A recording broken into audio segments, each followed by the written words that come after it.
Do you think there are those that simply have personal vendettas against Oh, you? I don't know about vendettas. There's some people that there's some people in this world don't think I could hit.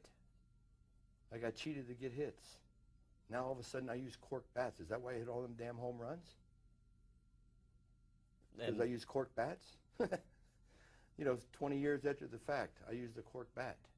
I didn't use no cork bat. I had cork in my arms. You're supposed to laugh at that, man. You can relax. Why do you think it took so long to get that initial meeting? I don't know. That's you're asking the wrong guy, man. You got to ask the people that didn't receive my phone calls, that didn't accept my letters. Well, in your mind, I don't know. I don't speculate on something I don't know. They didn't need to. There was no reason for it. Now all of a sudden the fans show that they like you. Fans support you. Baseball's not stupid, but baseball does what the fans want usually. So when you're introduced with Ted Williams and Henry Aaron and Willie Mays and Sandy Koufax, and you get the biggest ovation, hey, let's set the alarm, man. Maybe people do like this guy.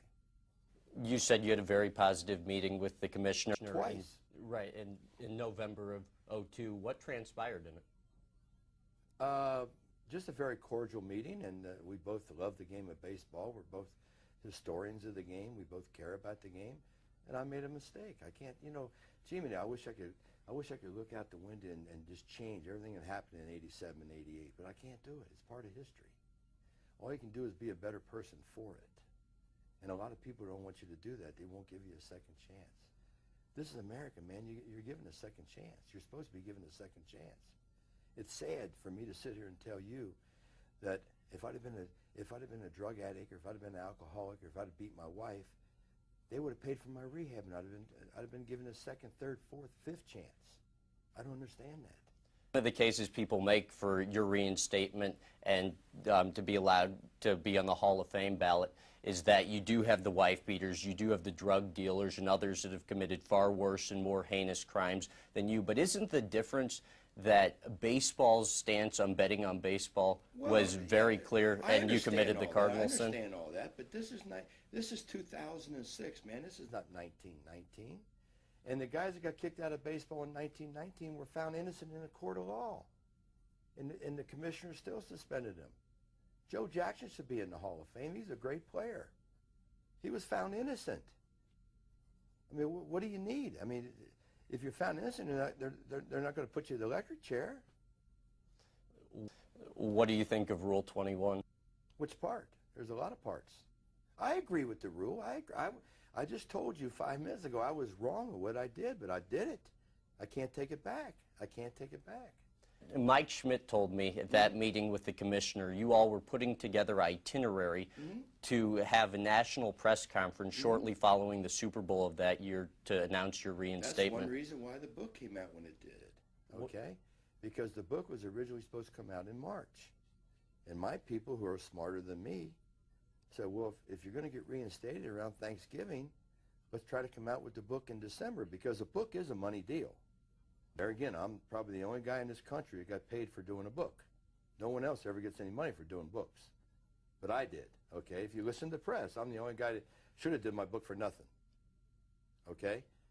And then we tried to get for December, and we couldn't. We couldn't make the deadline, which was December 15th, to get on the shelves for Christmas. And then Rodale, who was a multi-million-dollar publisher, decided on the date they decided on, which was a Thursday.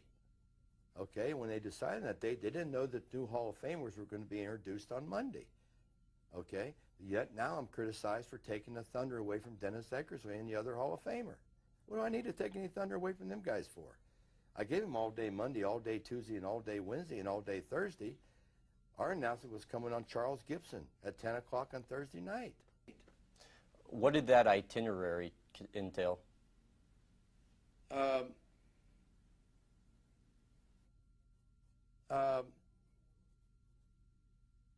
Well, just where the press conference was going to be and things like that. And in other words, the vibrations we got that reinstatement was real close. And then never Something happened. Something happened to Bud. You have to ask Bud what happened. I don't know what happened. You have to ask Bud. You've previously told me you think Commissioner Selig's a fair and honest man. He's got a tough job, man. I wouldn't want his job. How do you feel that way, though, when he invites you out to meet with him at his office in Milwaukee, November of '02? You confess, he tells you he's made up his mind, and as you say in your book, only a nuclear bomb, he says, can change it. He just says he needs to go and talk to the other Hall of Famers to inform them of his decision, and then nothing. You know, there again, you're asking me to answer questions for him. You got to ask him that question. You can't ask me. All I know is I didn't give him a reason to say no after I left the meeting. And, you know, I'm the one that made a mistake. Why should I be mad at Bud? That's the way I am. I'm not mad at Bud. Bud's got a tough job, man. I wouldn't want to be that commissioner of baseball or football or basketball. Do you feel betrayed? No, I don't feel anything. Disappointed, that's how I feel.